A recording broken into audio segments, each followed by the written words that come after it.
Let's get the take now of the assistant editor at The Spectator, that is Cindy Yu. Cindy, the Prime Minister has had his say. Do you recognise what he's describing?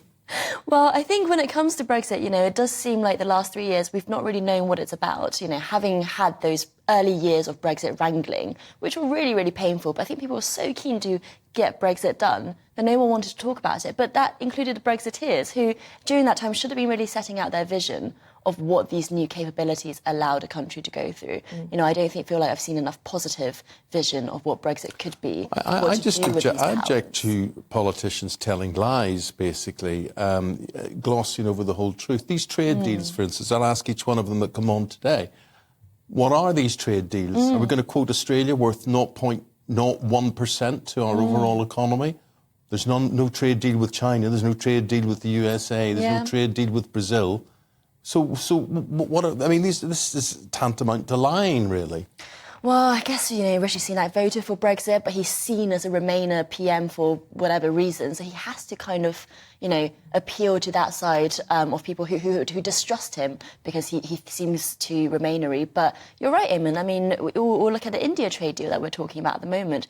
But also can't sign that because Suella Braverman doesn't want more immigrants as part of the deal. So there are all these things where we seem to want the abilities of free trade, but Wayne doesn't want any of the costs of it, or the other side of the deal, depending on whether or not you think it's a bad thing to have more immigrants. I suppose the question remains, forgive the word, is this the Brexit that anybody wanted? And is it actually a situation where nobody is happy? And certainly the polls seem to be bearing that out. I was reading that Leave voters, rather than Remainers, are more likely to have changed their minds. 1 in 4 who originally wanted to leave now want to join. In this Ipsos poll out today, 45% think Brexit is worse than expected, up from 28% in 2021. That's a significant jump in the number of people who really think it's failed. And that's not the only poll as well. Before Christmas we had a YouGov poll that said 56% of people would vote for Remain now. Obviously some of those are going to be Remainers, but it also included 1 in 5 Brexiteers who changed their mind as well.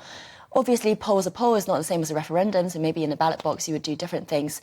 But I do think that politicians haven't set out what exactly the benefits are of Brexit opportunity. There's a part of the civil service that looks at Brexit opportunities, but we don't hear from them at all. Well, could that be because there are no positive sides, there are no opportunities? Well, I think, if you were to ask a dyed-in-the-wool Brexiteer from back then, there's some of the things that they would say, sovereignty. You could say that by the very act of leaving the EU, we've got that back because our laws now don't have to be run through the EU. Although the European Court of Human Rights is still inhibiting what we can do on migrant crossings. I know that's not the European Union, but we still don't have full sovereignty for a lot of dyed-in-the-wool. And also some of the EU legislation that the government is trying to get rid of, are they trying to get rid of it because it's EU legislation or because it's bad legislation? Is it for the very sake that it was passed through, but actually it was relatively good legislation? So there's no debate about what we actually want from it.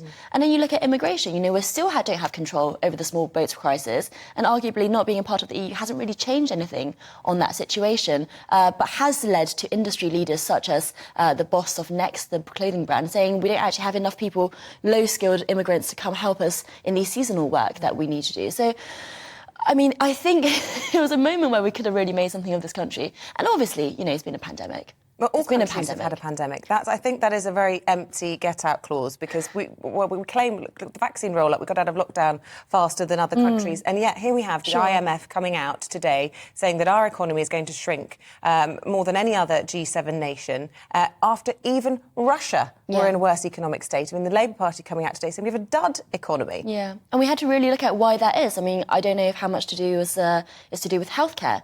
People retiring early. You hear about these 5 million people, some of them who are retiring early because of health problems. So maybe some of these issues are not Brexit-related, but certainly Brexit doesn't seem to have helped us solve the problems that the country had anyway. Which includes illegal immigration or people seeking asylum. And Suella Braverman saying that the Conservatives will lose the next election if they don't get that under control. You think she's right?